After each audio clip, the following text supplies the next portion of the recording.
see the world through other people's eyes. Now, empathy is a quality of character that can change the world. Hi, it's Edwin Rutsch from the Center for Building a Culture of Empathy, and welcome to our dialogues about how we can build a culture of empathy in the education system. And I'm here with Rick Ackerly, and thank you very much for joining me, Rick. Well, my pleasure. Fun to talk to you about one of my favorite subjects. Oh, good. Well, I'm on your Facebook page right now, and on here it says, and you have a nice picture of young people. Looks like they're singing. All right, that's good. And, right. Those are and it says that you, yeah, and it says that you're a school turnaround guy, author, speaker, educational coach, and former head of the school. Most recently of Children's Day School, an independent school in San Francisco. Yeah. And also that you're the author of this book, which I'll show on the screen here. And I'm showing the Amazon.com, showing it on Amazon.com. And it's The Genius in Children, Bringing Out the Best in Your Child. Right. And you also have a website, which is, let's see, it's called The Genius in Children. So you've been working a lot, you know, around this whole theme of empathy and education for quite some time. Yep, quite some time. Yeah, I started running my first school in Kansas City when I was 29 years old at the age of, in 1974. Wow. And so Genius in Children is something I've been into. The name of the Globe Pequot Press has picked up on it, and it's going into its second edition in July, and they've changed the name, and I like the name better. The new name is The Genius in Every Child. The subtitle is Encouraging Character, Curiosity, and Creativity in Children. It's a slightly more expressive, it's slightly clearer about what the book is all about. Would have been nice if it had empathy in there somewhere. Oh, I wanted to mention too that I'm here in the Bay Area, and it's a beautiful spring day. The flowers are blooming, the trees are blooming, and I got a little bit of hay fever. So that's just a little. If you see me being tearful, it's because of the hay fever. It's funny we didn't talk sooner. I'll be in the Bay Area tomorrow. Oh, great! Where do you? Children's Day, is at it's at 333 Dolores, not far from the old Mint. Oh, that's right downtown, near downtown. Oh no, it's right in the old. It's right across from the old Mission Church. Oh, okay. The origin of civilization in the Bay Area, or where they shop 100 years ago. Oh, nice. Well, I found out about you, or got connected with you by reading some articles you'd put on your blog, and one was Parents and Teachers Building Empathy in Children, and the other was to educate empathy, educate imagination. So, can you tell me a little bit about how you got interested in empathy and how that kind of started for you? Well, there's an American notion that children are selfish because it's based on our individualism, that each of us is, our whole economic and political system is based on each of us is looking out for himself. That's our job. We do a good job of looking out for ourselves at best. We'll be looking, the community will be best, the nation, the government will be best. But it's ignoring half of what it means to be human. We are also our relationships. I am my relationships. That's my right brain speaking. My left brain is saying I'm an individual trying to make something of myself in the world. But my right brain is saying, yeah, and I'm related to Edwin and Victoria and Lizzie and Katie and Brooke and Peter, and I am my relationships. And in fact, we're wired. We're social animals. We're herd animals, and we're wired we have mirror neurons. So if I see a bug crawling up your neck right now, I'll feel it in my neck. And that's been true since I was born. There's some wonderful research on 15-month-olds and 18-month-olds and how they read each other's minds. I mean, how they read other people's minds, and I've got that on my blog somewhere too. I forget which article it is. I don't know if you saw it. Did you? I don't think I saw that one. But there's a link to a research by Alison Gopnik that you might want to check out. Yeah, I know the name. It sounds familiar. You know, one thing I find is, you know, starting with kind of the definition of empathy, but defining it as a metaphor, I find kind of fun. Yeah. And for me, empathy is like a cornucopia, in that it's like you're saying I'm able to see other people and experience kind of what they experience. You know, I can feel that bug crawling, you know, on their neck or whatever it was you were saying. So that kind of opens up a whole world. And empathy is, you know, often defined as standing in someone else's shoes or looking through someone else's eyes. And do you have a metaphor for you? What is empathy like if you put it in terms of a metaphor? You know, I've heard you say that cornucopia thing before, and I'm glad you explained it because I didn't understand it. Yes, as I understand what you're saying, it makes my life richer to be able to feel what other people are feeling. Is that what you're saying? Instead of being stuck in my own way of seeing things, I can see things other people's ways, and I actually can see things in thousands of different ways. Yeah, that's exactly it. Not only see it in terms of a concept, but actually feel it emotionally. So it expands the range of my emotional experience.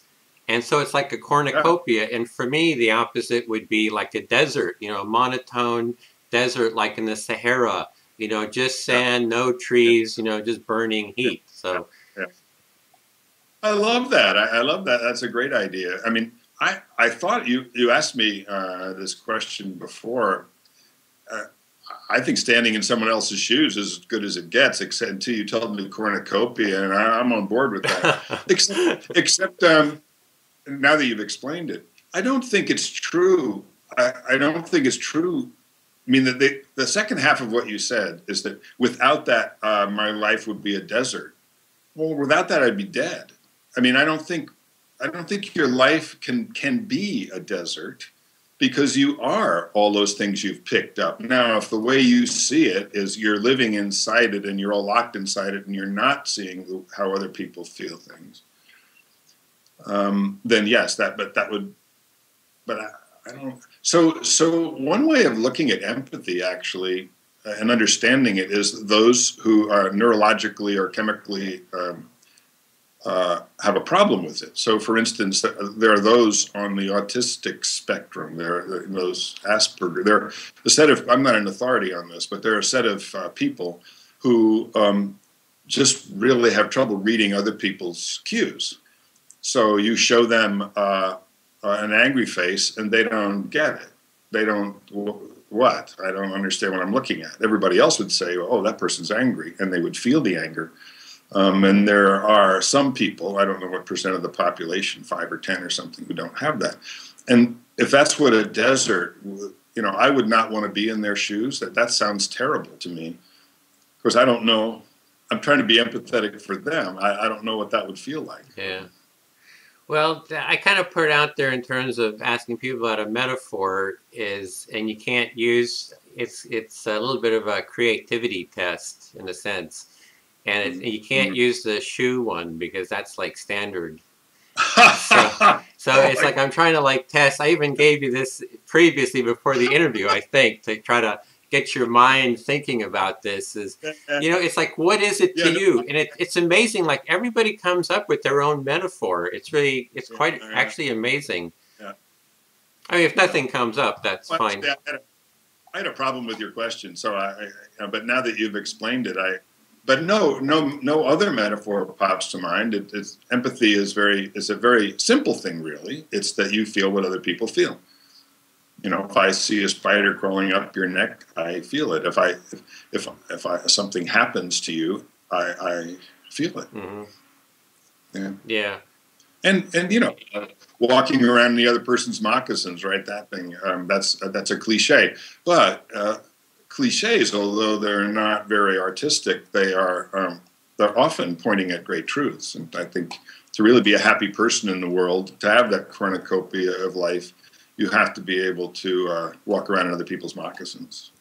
Well, what we want to kind of explore is, how do we get people to walk in each other's moccasins? How do we kind of expand that capacity? And I think you said the first thing to do is just to realize that children have empathy, right? To act as if other people, especially children. I mean, my job is raising children, so principle number one is treat people the way you would most fondly hope they would be. And so all teachers, all parents should treat kids as if they are naturally empathetic, and they'll get a lot more mileage out of that than treating them as if they're starting from scratch. And well, let me tell you a story, actually. It's one of my favorite stories in education. I got this email from a father on a Sunday, father at my school. He said, so Helen was playing in the sandbox yesterday, and a fight broke out on the other side of the sandbox between a brother and a sister. And she stopped what she was doing. She looked up and saw that they were fighting over a shovel. She watched for a while as they knocked each other to the ground. She saw two shovels near her, and she picked up both of them, went over and gave one to the brother and one to the sister. They each took them, smiled at her, and gave her the shovel they were fighting over, and they all went back to playing happily in the sandbox. That's a very important story for a variety of reasons. But the first thing is Helen has the diplomatic skill of someone we would want to send to Palestine, to the Middle East, to work on their problems. So, and we should treat Helen as if she's coming in 2 years later. She comes into kindergarten, right? She's 3 years old. 2 years later, she comes into kindergarten. The kindergarten teacher needs to realize that she's dealing with a diplomat, someone who's already sensitive to how other kids in the classroom are feeling. She's feeling she wants to.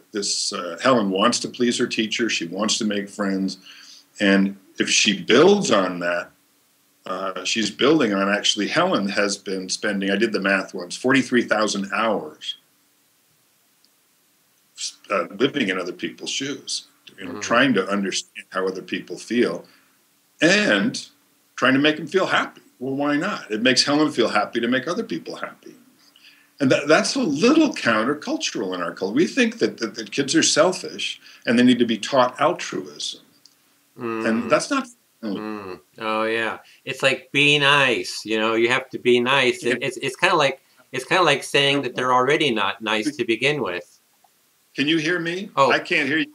Oh, it just dropped out for a minute. Are you hearing it now? Yeah. Oh, okay. Yeah, it had a dropout. Sorry.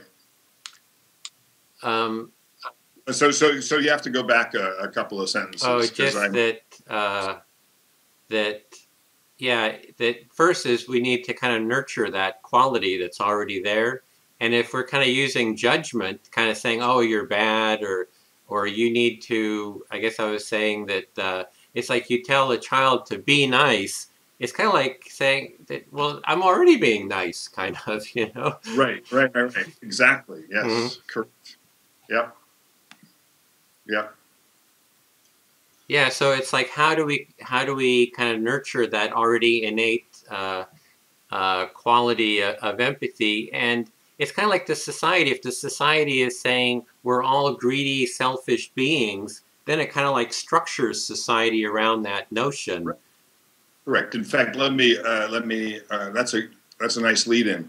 Let's forget society for a minute. Let's just talk about the family. If the family sees people as selfish, then the child's empathy will have the child read the environment and go, oh, people are selfish. Oh, to get what I want, I have to be competitive. I have to beat someone else out for it because, of course, they're selfish. And so by the time they go to kindergarten, they've figured out that they have to beg, borrow, or steal to get what they want. and it's all about people wanting things, and people don't want what other people want, and that they have educated that child's empathy. The child has empathy. They've educated it badly. Whereas if they educate it as if people, we look out for each other. I feed you, you feed me. I have 6 grandchildren. They all have demonstrated early that they love give and take. I have a 4-year-old grandson. When he was 2 years ago, I would give him something. He'd be playing with something like a spoon or something, and he'd play with it, turn it over, stick it in his mouth, hit himself on the head with it, bang it on the table, and then he'd give it to me. And I would take it, always take it. I would take it, and I would do something with it, look at it, maybe just hold it, and then I'd give it back to him. Oh, when he gave it to me, I would say thank you, and then when I gave it back to him, but within a month, he was saying thank you when I gave it back to him. Well, I think you were addressing something that I think is, for me, very, very a critical part, is that we feel, at least for myself, I feel the environment. That yes. It's like a felt sensation of a kind of a 3-dimensional feeling environment. And if I go into an environment where everybody's competitive, kind of, selfish, I can feel that, and I kind of will adopt to it, and I'll adopt my feelings. And if it's an environment where people kind of ignore, other people, or they have in groups, you kind of find you feel that and what it feels like emotionally. And a whole different environment can be where I feel included, where people kind of reach out and bring me into it, and it has a whole different feeling. And I think that's really what you're addressing, is that felt sense of the environment. Right. Yes, and let me add to what you just said. In other words, a human organism from birth is picking up all the data in his or her environment. As you say, the felt sense of how everybody else is behaving, and also what they're saying. So what's pretty standard in America is generally a felt sense, like in schools, for instance. Most schools are fundamentally competitive. It's all about you're the individual. Don't look on anybody else's paper, because it's all about you measuring up. We're going to make each of you measure up. And maybe it's not that competitive, but I don't care about you learning from others. I care about you learning something. And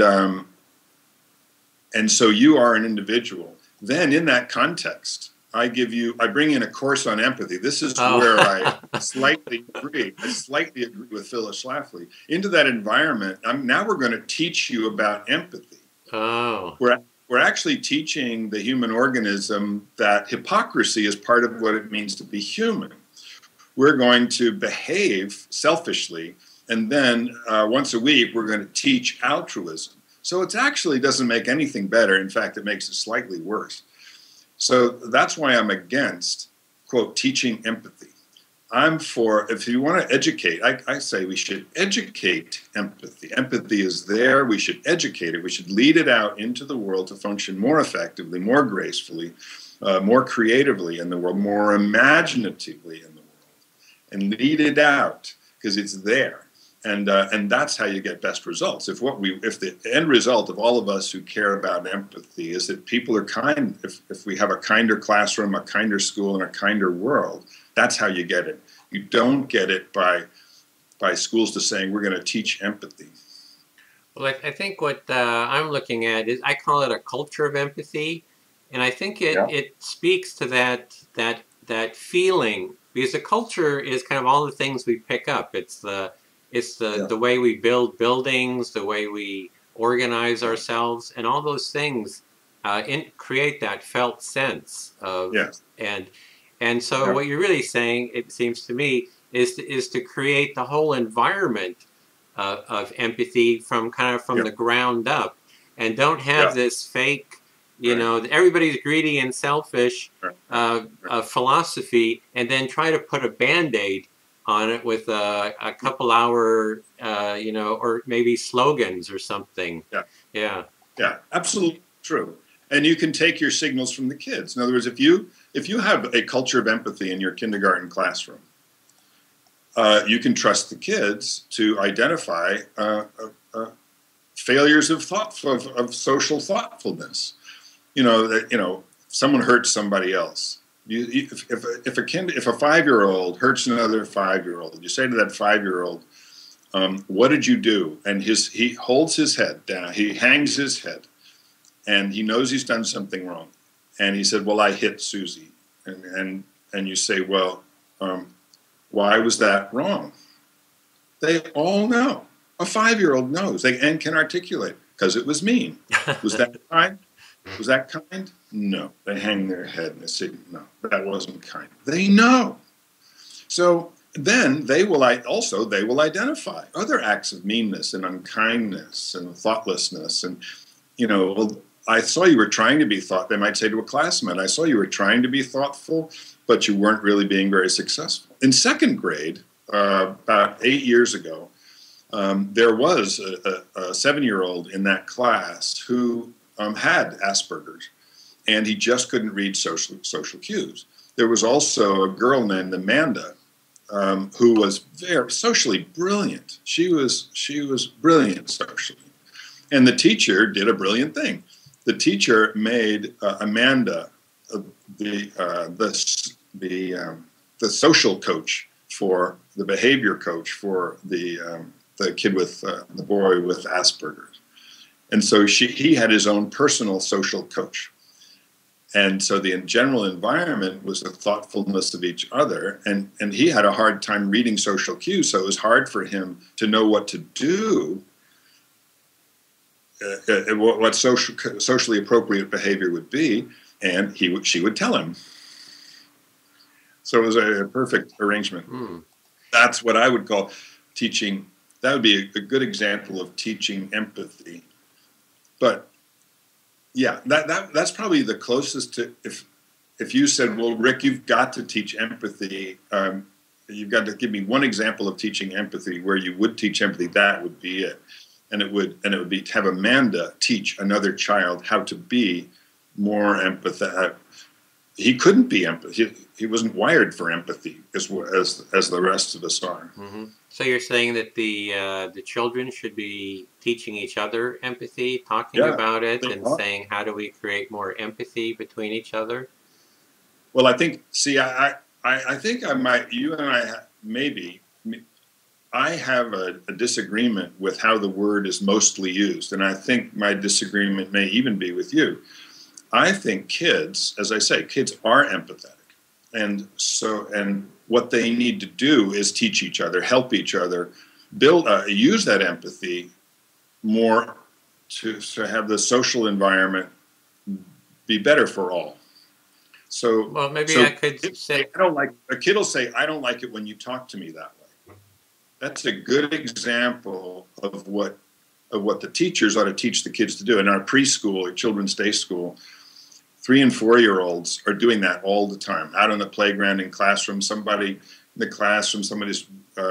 working on a piece of art, and a 3-year-old comes over and says, that this never happens, but that sucks. They're all taught to say, I don't like it when you talk to me that way. Now, I think you might say that's teaching empathy, and that I might go along with that. I think, okay, if that's what you mean by teaching empathy, then I'm for teaching empathy. But I think it's more productive to see it slightly differently and say all of the children in that class are empathetic, and the teachers have taught them how to teach them how to use that empathy to their best advantage. It's not in the advantage of that 3-year-old who says your work of art sucks, because he's maybe making a judgment, which may even be valid, but he's making an enemy, and that's not in his self-interest. So the teachers are teaching the kids how to teach each other what's more socially efficacious for them. So it's much smarter for that 3-year-old to say, why did you draw that line there? That's an interesting choice. I'm not sure I would agree with that. And that's not 3-year-old language, right? But that's what school is all about. This is where I completely disagree with Phyllis Laff. That is the curriculum. The curriculum is to teach kids to take Helens, who were already good at, I mean, look at Helen's, go back to that Helen story. Look at the intellectual skills that she revealed. She can observe a phenomenon, she can analyze it, diagnose it, identify an implementation step. If she has a goal of having the fight stop, can identify an implementation step and put it into practice with high self-confidence. All of those skills are good in math class, they're good in science class, they're good in history class. And she's 3 years old. That is the core of what ought to happen in school. And it doesn't matter whether they're teaching social skills, how to get along in the sandbox, how to react to each other's artwork, or doing a math, or four kids sitting at a table solving a math problem. It's all social, it's all intellectual, it's all emotional, all simultaneously. Why? Because humans are not one and not the other at any time in their lives. We are all of them all the time. We are physical, emotional, social, spiritual, intellectual beings in every moment of life. And the fundamental problem in schools is that we've sorted out the intellectual. Say school's about intellectual. The rest of the stuff, let's sideline it. Yeah. You sent something, or you sent me a link, or through you I found, what was it? And I think I emailed you. I reacted to it. So, someone who's got a program for teaching empathy. Oh, Roots of Empathy. Yeah, right. Mm-hmm. And in Roots of Empathy, in that the one that I think she's gotten most popular, she says the teachers really love us to come in and teach empathy. Because they get the way we do it, we teach it through the reading, writing, and arithmetic, and they like it because we're covering the curriculum while we're doing the counter curriculum. And I take violent exception to that. So violence is, really very empathetic with her right now. She wouldn't like me to be taking violent exception to what she's saying. But it's not a counter curriculum. It is the curriculum. All teachers should be teaching reading, writing, arithmetic, and how to get along with each other and how to express yourself so you're not, insulting other people. And that should happen all the time. In every class. I'm not sure if that's Roots of Empathy. The Roots of Empathy program is they bring a mother and a newborn child into the classroom, and it's sort of like a circle process. Right. And the mother and child are kind of playing, and then the children are watching, and it's giving a model for the kids to kind of dialogue about what's going on, to share their own feelings. Yeah. And that's really cool. That's absolutely, and that's a good activity. I think go back and look at it. I think later in her show, she talks about, there's a bit where she's actually teaching reading, her people are teaching reading, writing, arithmetic, some math class or reading class or something. And she's teaching empathy at the same time. And I just picked up on that one little line. She said, she calls what she does the counter curriculum. And that's what I think is a mistake. And I'm yelling at our culture that we call that a counter curriculum. That is, as you said earlier, when you said a teacher's job is to create a culture of empathy. I would say there's a socially rich culture which is beneficial to everyone in it.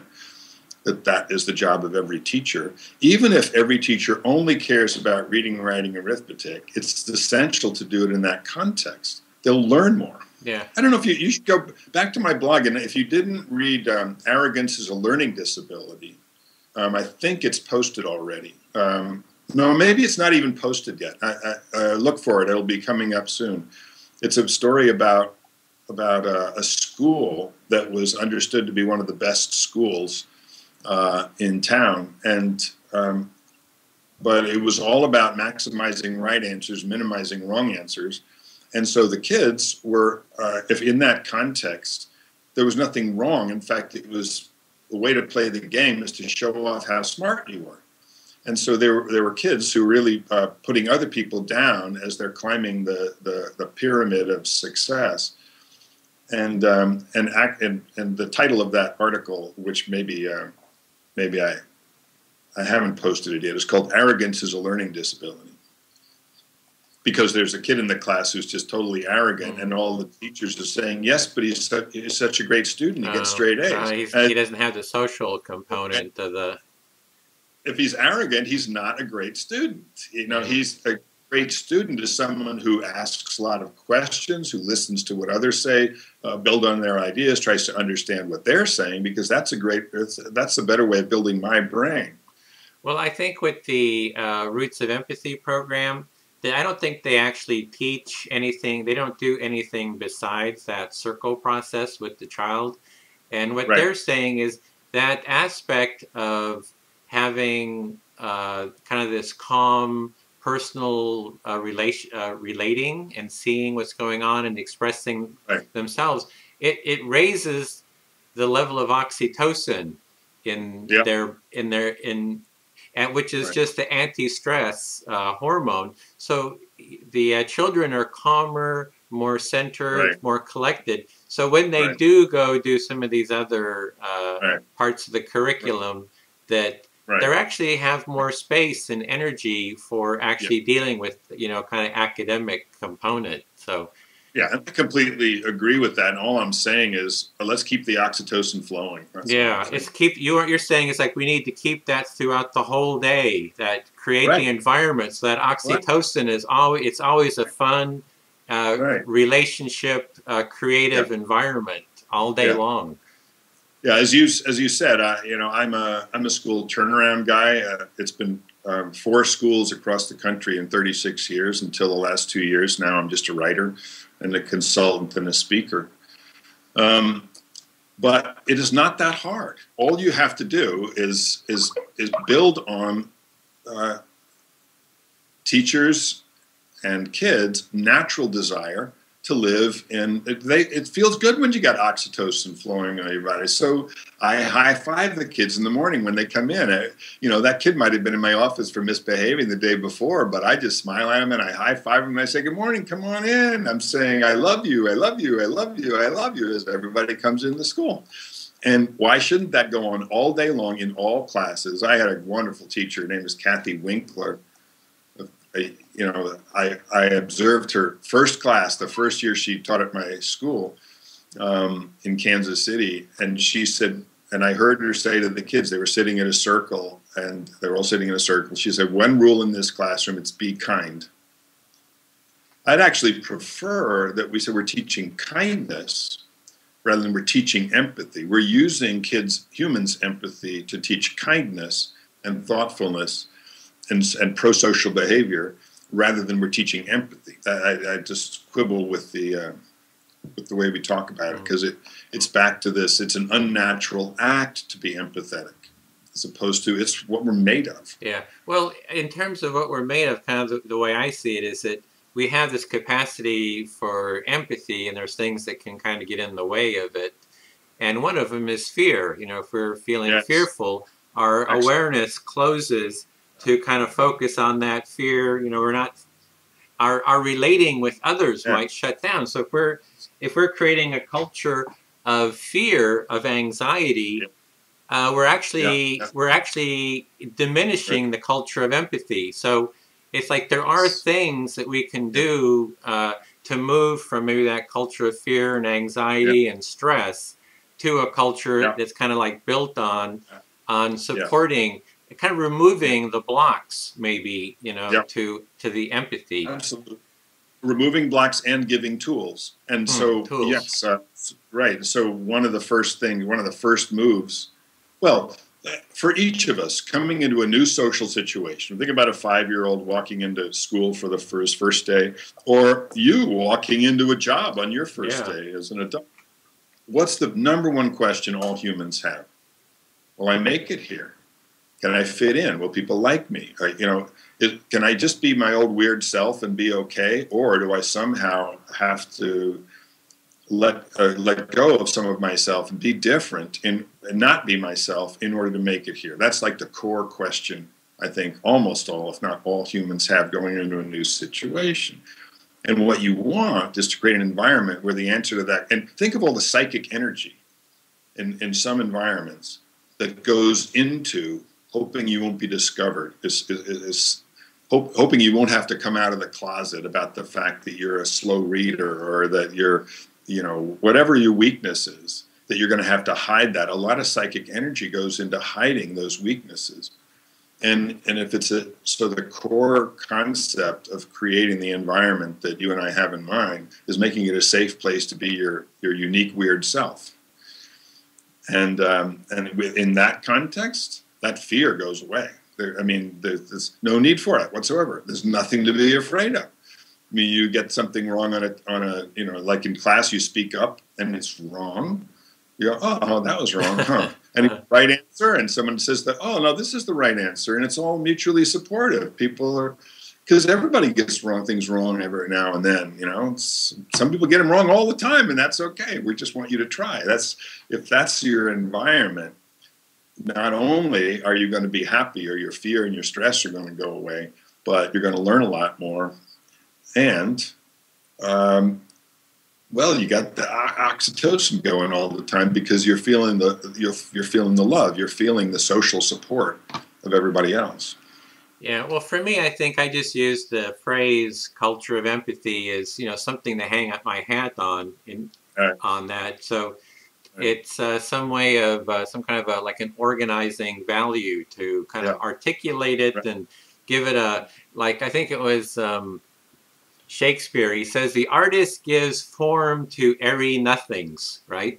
It's like you have to have a vocabulary to kind of talk about this stuff. And I understand what you're saying. It's just this is the natural way people are, and let's just promote, encourage it. And it seems like one big part of it was having the skills, and maybe the skills were about conflict resolution and how do you deal with conflict?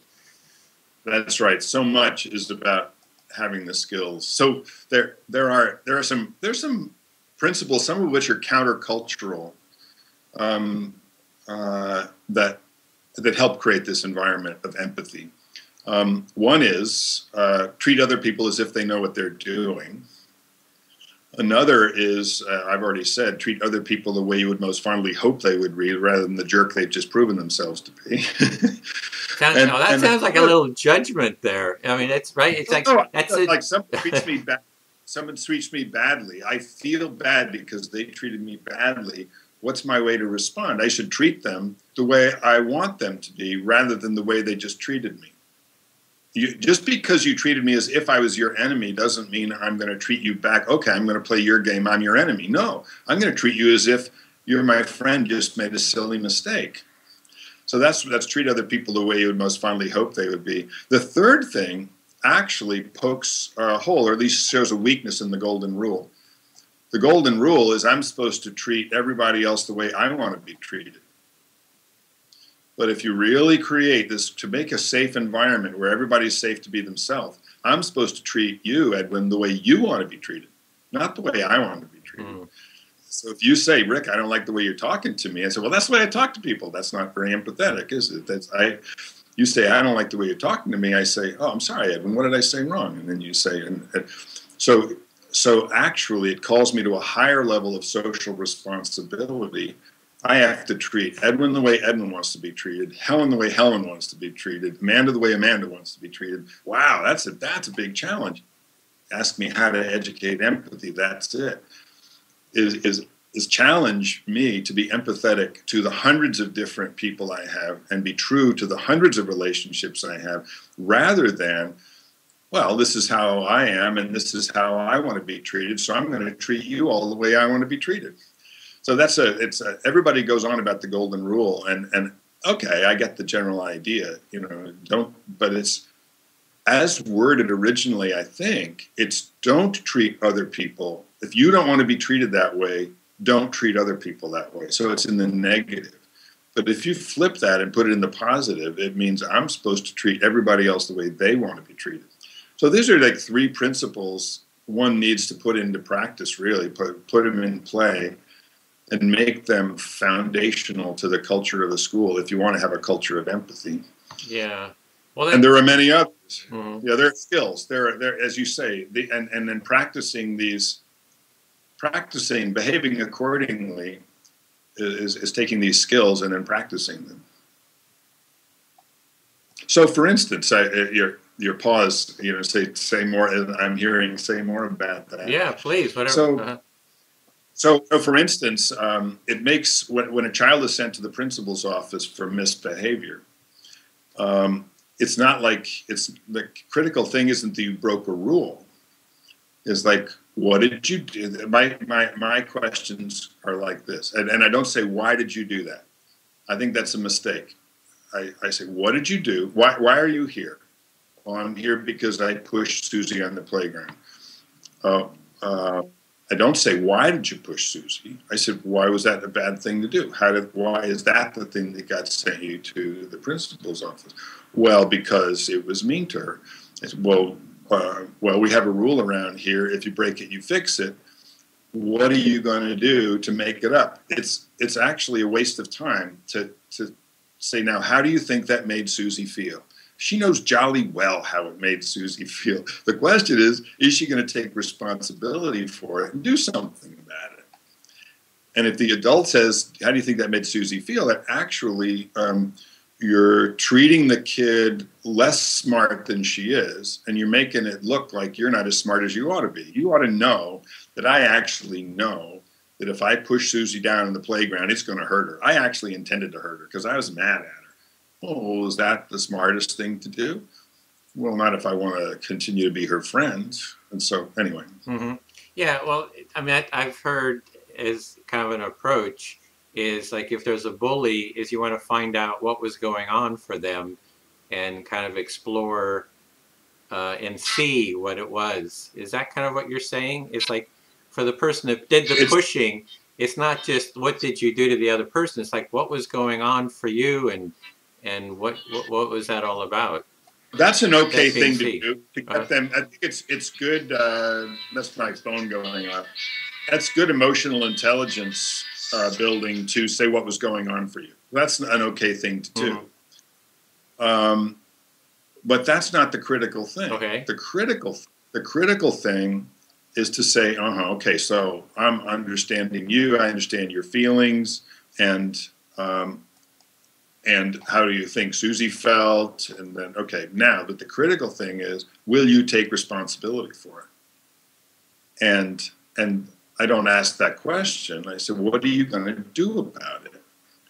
Because it's not, finding fault is not helpful. Finding fault, laying blame, that does not teach taking responsibility.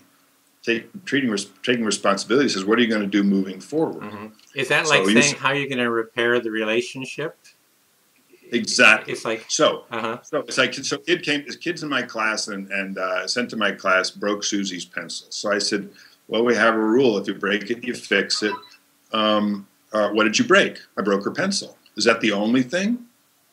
This is a third grader. Yeah, it's the only thing I broke. I said, no, it's not the only thing you broke. Well, what do you mean? Yeah, it's the only thing I broke. No, you broke the relationship. Oh, he says.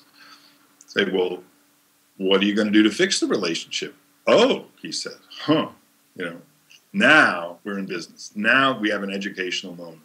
Now he is challenged to change his brain, to change his behavior, figure out what he's going to do differently and how he's going to take that relationship with Susie and get it from a bad relationship to a good relationship. What can you do? What can you do to fix it? Well, this is very relevant to me because I've got these little nephews and nieces. They're like, 2, 3, 4 years old. Yeah. And there's a couple of them that are like real bullies. They're really aggressive. Yeah. And then, one will just go over and just push the other and just like, oh, that was fun, And then I'll say to him, well, why did you do that? He says, I don't know. Right. It's like you ask one question. Don't ask him why. Don't ask. Okay, what do I ask in that situation? I say, well, how are you going to fix this? Or is when I'm around, you can't hurt other people. That's a given. You can't hurt other people. It is not okay in our world to have people hurt each other. You just hurt somebody. I mean, does the person they pushed cry? Sometimes we adults judge. Sometimes we see 2-year-olds pushing each other, taking things from each other. And actually, that's their way of communicating, and it's not necessarily hurting each other. Sometimes adults get in way too soon to rectify, maltreatment, when actually, from the kid's point of view, there's no maltreatment. But we're talking about a 4-year-old pushing another 4-year-old, making him cry. Yeah. That's not okay in my house, period. Now, what are you going to do about it? Period. That's it. That's it. And to say, well, we're going to work on your emotional intelligence now is a little off point. It's okay. Everything you do is working on his emotional intelligence. He needs to know, what are your emotions right now as you see me hurt your niece? Mm-hmm. How do you feel about that? Well, I feel upset because it's like the other. This is, and I'm an educator to you, and no, you're upset. You're mad. You push my niece. I'm mad at you. So that's where my emotions are. But that's not, your emotions aren't the point. The core issue is, did he do something he shouldn't do? Was he kind? Because I would call it a culture of kindness more than a culture of empathy, because that way you focus properly. In my house, it's a culture of kindness. That was not kind. What are you going to do about it? Period. That's it. It's like spilling milk or stealing someone else's food or pushing somebody else. We make mistakes. That was a mistake, right? Why was that a mistake? Because it was unkind. Okay, what are you going to do about it? And what kind of outcomes would you see in that? What happens usually when? Well, did you break? Did you break anything? I mean, with the pushing, what would you see? I broke my relationship with my niece. What are you going to do to fix it? You have to do something to fix that. Look, she's crying. What are you going to do about that? You caused that. You're going to fix that. You got to do something to make them think creatively about an action that builds their relationships. You want him to be better at his relationships. He doesn't lack empathy. He lacks social skills, or maybe. Well, I don't know. We don't know why he was doing it, but it doesn't matter why he does it. That's for his own soul to discover. We don't really care. What we care about is the environment that he creates when he is socially inept. Like Helen was socially adept in that sandbox. But to brother and the sister, they were socially inept. And our job is to help them. Our job as educators, parents, uncles, is to educate their empathy, to get them to treat each other better, because it's much more happier in the sandbox. No, we can't go to dinner like this. We're all mad at each other, or you're all mad at each other, and I'm mad at you. I'm feeling really sad for my niece, and I'm really, really angry at you because we were going to have a lovely evening here. Now, what are you going to do about it? You must do something about it. You can't come to the dinner table till you figure that out. You need my help, but not with that, not with the attitude that I just had. Not with that, I'm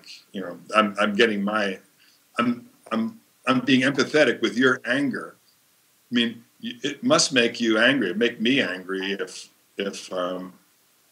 two people that I was responsible for, if one of them, and I want them to have a nice, happy time, if one of them ruins it by being mean to someone. Yeah. So don't you don't say it with my attitude. You say it under control, completely matter-of-factly. But I was doing two things at once. I was expressing my empathy for your feelings at the same time as I'm suggesting what you do, which is, you gotta fix this. Mm-hmm. It's your problem. Nobody's gonna fix this. Well, you're the only one to fix it. Well, I really see there is you're kind of going and saying, how are you going to repair this? How are you going to fix this? What's the next step that you're going to do to make this okay? And then you might just say, I don't know. Right. Well, you figure it out. Or it depends on their age and everything. I mean, if that's a cop out, if you know it's a cop out, you say, well, you're not fit for social company till you figure that out. That's an irresponsible response for their kid. For a younger kid, you say, well, let's think about this. So you want to patch up your relationship with your niece? Yeah. Well, what do you have to do about it? Well, I don't know, because I'm mad at her. That's why I pushed her. Okay. Well, so you were mad at her. Well, what would you do differently next time? Well, I would just tell her that I was mad at her. Right, that would have been better. Okay, but now that you didn't do that, what are you going to do? So it's just the whole thing is getting them to think. It's really think. It's not about feeling. It's about connecting thoughts to feelings. Yeah. Think your feelings. Now, let's not just go directly from feeling to action. Let's go from feeling to the prefrontal cortex and then to action. So it's problem solving and social problem solving. It's being thoughtful. I mean, I love, I'd rather have, if you said, well, Rick, are you trying to create a culture of empathy? I might say, no, I'm trying to create a place where people are more thoughtful of each other. I like that thoughtfulness because it's requiring that we think before we act. We're being thoughtful we're trying to be more like Helen. Helen was 3, mind you. Yeah. We have created an environment. I walk into schools these days and they're bad places. Many of them are bad places. And that's because the adults have caused it that way. They caused it to be that way because they've assumed nobody's like Helen. They've also assumed, the adults are these social geniuses. Like, we're really good at it, and you're not. We're really good at conflict. We're good at making other people feel good. Have you ever been in a faculty in a school? No, the adults are not all that great either. So you need to require everybody. I mean, I've seen kids correctly correct adults. Well, that wasn't a very nice thing to say, right? We all know it. By the time they're in kindergarten, we all know what kindness is. That's why it was so brilliant about Kathy Winkler when she said, there's one rule in this class, be kind. Right? Because nobody said, Ms. Winkler, what's kind? Everybody knows what kindness is. Feel it, But we don't know how to get what we want. We don't always know how to get what we want and maintain the relationship at the same time. Those two brother and the sister in the sandbox, they didn't know they had, fighting over a shovel. They both wanted the shovel. Very simple. They didn't have they didn't think creatively. They didn't use their imagination. They didn't have a commitment to each other's happiness. They just went at it over the shovel as if the shovel was the most important thing in the world. And this 3-year-old taught them, oh, actually, that's stupid. There are more shovels in the sandbox. Actually, I don't have a commitment to this shovel. That other shovel's better. And so anyway. Yeah. And those kids are preschool almost. I mean, I don't know what the age of the brother and the sister. I'm imagining they're about 5 years old.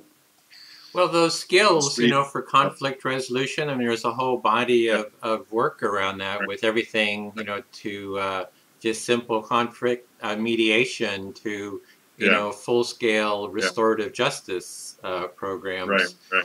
And I took some mediation programs here in Berkeley, and I wish I would have learned some of that stuff in the school, some of those ways of being. Yeah. The best I ever heard, I heard Roger Fisher give a talk. You know who Roger Fisher is? He wrote TS. Do you know the book Getting TS? No. He was on the faculty at Harvard. He was on the Harvard negotiating project, which and was on the team, for instance. He's been doing this all over the world. He was on the team that did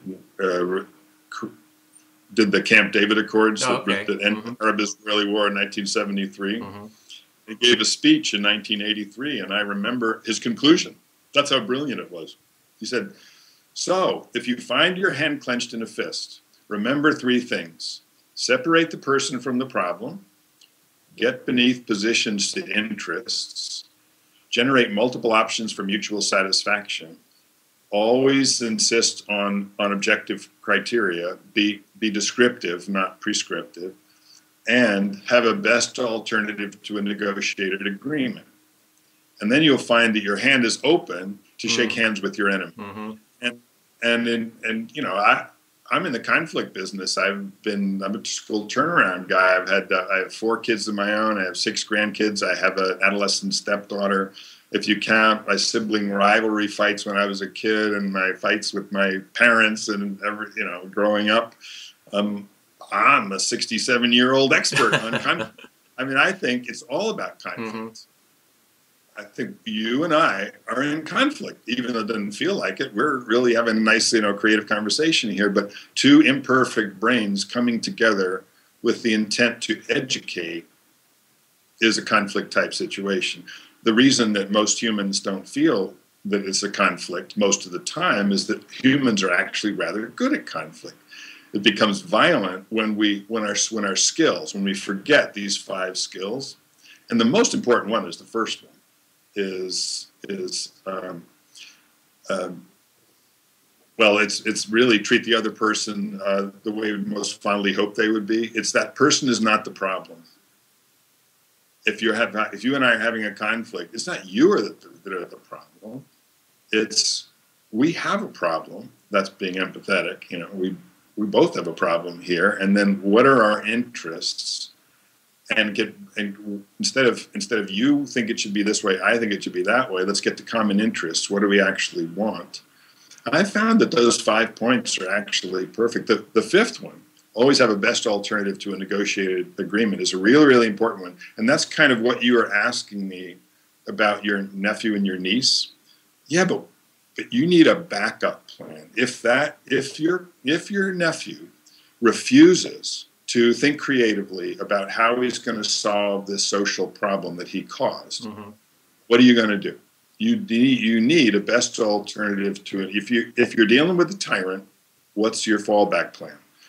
And it could, I don't know, send him to his room, or you can't have any dinner till you work it out, or you two are going to stay in a room until you get this resolved, or something. I don't know. I mean, we have to think creatively, and I don't think there's one right answer to all of that. It's a challenge. Improvisation it's general principles. Maybe it's more like jazz.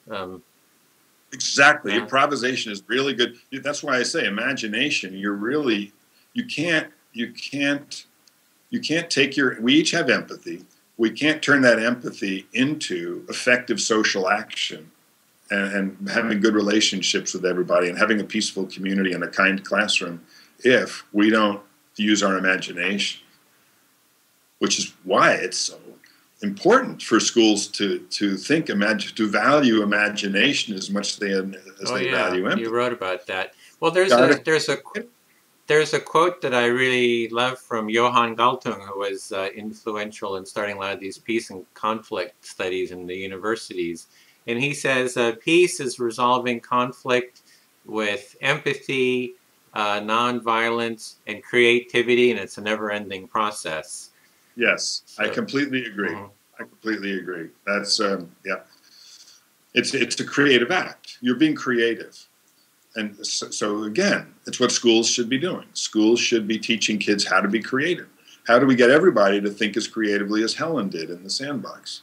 Well, they're naturally doing it anyway. But let's just keep building on that. How you're asking me, what do I do with my nephew and my niece? I'm saying, well, you're going to have to think creatively. Because I don't know them. I don't know, maybe you need to have a family meeting, maybe because actually you're observing something that their parents caused. You didn't cause it. Yeah. But, I can see the roots. Yeah. Yeah.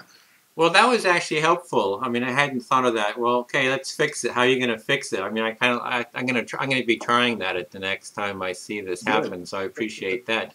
I did want to cover a little bit about the Phyllis Schlafly article, and she's very conservative, been a real spokesperson at a lot of conservative conventions. Was kind of instrument. I don't know if she was instrumental, but kind of fought against the equal rights, let's say the protection or amendment, and so she's kind of coming from this from a very conservative point of view, and there's a movement to bring empathy into the schools, and she was voicing some of her concerns about that. And I was just wondering what kind of your reaction was to the comments she had about it. Right. Yeah. Well, I think it's probably my reaction would be what I said already, which is that she can't, whether or not we bring empathy into the school, that's completely misunderstanding empathy. if you have 200 kids in the school, and 20 adults, you have empathy in the school. You have all those humans full of empathy. It's already there, folks. You can't get rid of it. There. Uh-huh. How do you mobilize that empathy? And I completely disagree with her that that's an issue on the side. We just really ought to be focusing on knowledge and academics, as if empathy weren't involved. Empathy is involved.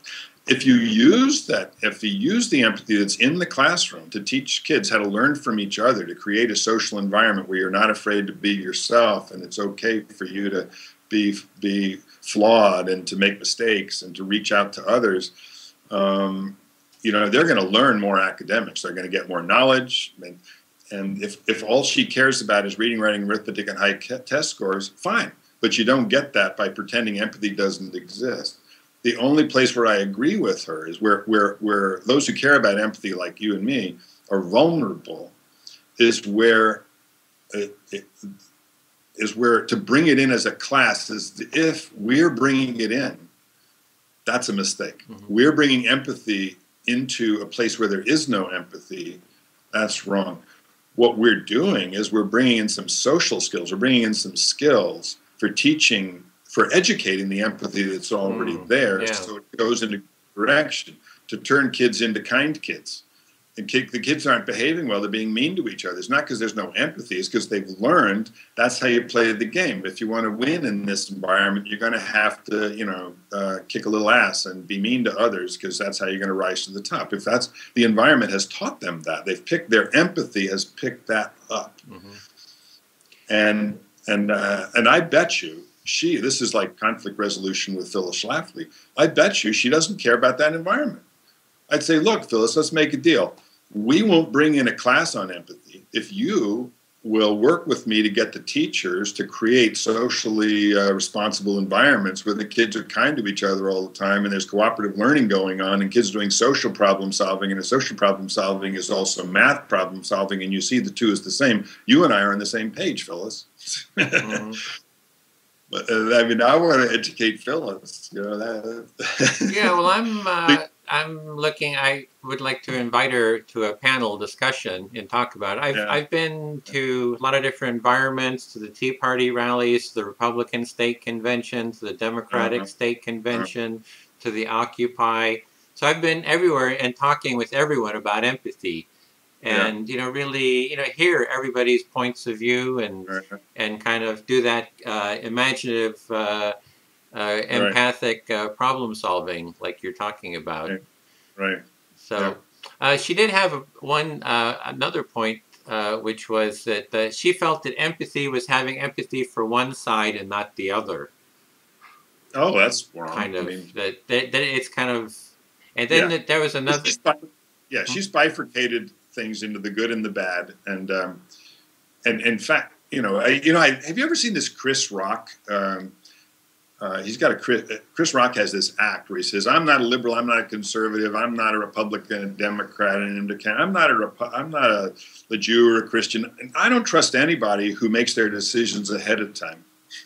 I love that. Mm-hmm. And she's made her decisions ahead of time. In fact, I think it's what she stands. It's her marketing. It's her image. She has to stand for certain things.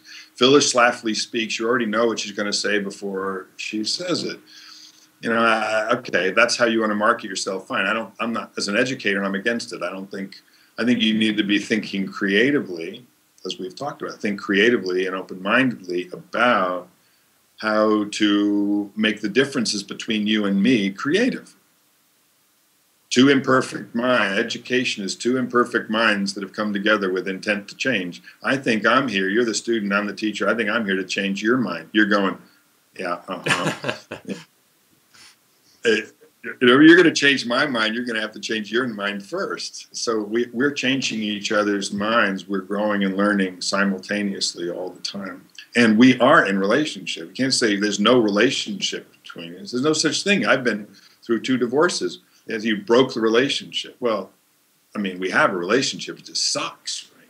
But how could we make it a good relationship? So, Well, yeah, that's well, this has been really, really wonderful to have a chance to talk with you. I'm glad we got connected. It gave me a lot of other, ways of thinking about with my nephews, and that focusing on the empathy is already here. We're just working with what's already here. We can't ignore it. So I think Right. that's a very significant kind of an insight there. Thanks. So Good. Well, I love the work you're doing. We're working in the same vineyard, and that's exciting. I'm glad. And in fact, the Bay Area is our place, so I guess I might even be seeing you there one of these yeah, days. are you going to be here very long, or Just 10 days. 10 days? Oh well, I'll email you my contact info. Maybe we get together for a coffee or something. I'm just That'd be over fun. here in Berkeley, just on the other side. So My youngest daughter is graduating from Berkeley School of Architecture on Sunday, so I'll be in Berkeley on Saturday and or Sunday. okay, well good. We can get together for coffee over there at one of the cafes. Yeah, perfect. Keep this going. Yeah. Okay, Rick, this is really thanks so much for taking the time to share your insights and experience stories. That's been a pleasure. Been an education. Okay, bye. Bye bye.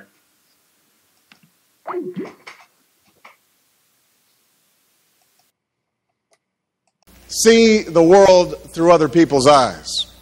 Empathy is a quality of character that can change the world.